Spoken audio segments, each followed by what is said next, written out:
ರಾಜ್ಯದಲ್ಲಿ ನಾಯಕತ್ವ ಬದಲಾಗುತ್ತಾ? ಸಿದ್ದರಾಮಯ್ಯ ಮುಂದೆ ರಾಹುಲ್ ರಾಜಿ ಸೂತ್ರ. ರಾಜ್ಯಸಭೆ ಆಫರ್ ಕೊಟ್ಟರೂ ಒಪ್ಪದ ಸಿಎಂ. ಕಾಂಗ್ರೆಸ್ನಲ್ಲಿ ಕುರ್ಚಿ ಕಿತ್ತಾಟಕ್ಕೆ ತೆರೆ ಬೀಳುತ್ತಾ? ರಾಜ್ಯಸಭೆ ಎಲೆಕ್ಷನ್ ಬಳಿಕ ಇತ್ಯರ್ಥನ. ಹೈಕಮಾಂಡ್ ಬಳಿ ಟೈಮ್ ಕೇಳಿದಾರಂತೆ ಸಿದ್ದರಾಮಯ್ಯ.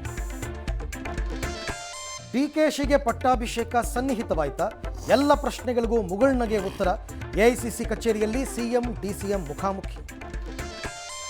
ಮೂರನೇ ವ್ಯಕ್ತಿಗೆ ಅಧಿಕಾರ ಹಸ್ತಾಂತರಕ್ಕೆ ವಿರೋಧ. ಸಂಪುಟ ಪುನಾರಚನೆಗೆ ಸಿಗಲಿಲ್ಲ ಗ್ರೀನ್ ಸಿಗ್ನಲ್. ಸಿಎಂ ಆಪ್ತೇಷ್ಟರಿಗೆ ಭಾರೀ ನಿರಾಸೆ. ಮೇಕೆದಾಟು ಕುರಿತಂತೆ ತಮಿಳುನಾಡು ಪರಿಶೀಲನಾ ಅರ್ಜಿ ವಜಾ. ಮೋದಿಗೆ ಸಿಎಂ ವಿಜಯ್ ಪತ್ರ ಮುಖೇನ ಆಕ್ಷೇಪ. ನಾಳೆ ಸಂಜೆ ಪ್ರಧಾನಿ ಭೇಟಿ. ದ್ವೇಷ ಭಾಷಣ ತಡೆ ಬಿಲ್ಗೆ ಅಮಿತ್ ಶಾ ಅಡ್ಡಿ. ಚಾಮುಂಡೇಶ್ವರಿ ಮುಂದೆ ರಣವೀರ್ ಸಿಂಗ್ ಕ್ಷಮೆ. ಪರಿಷತ್ನ 7 ಸ್ಥಾನಗಳಿಗೆ ಜೂನ್ 18ಕ್ಕೆ ಚುನಾವಣೆ.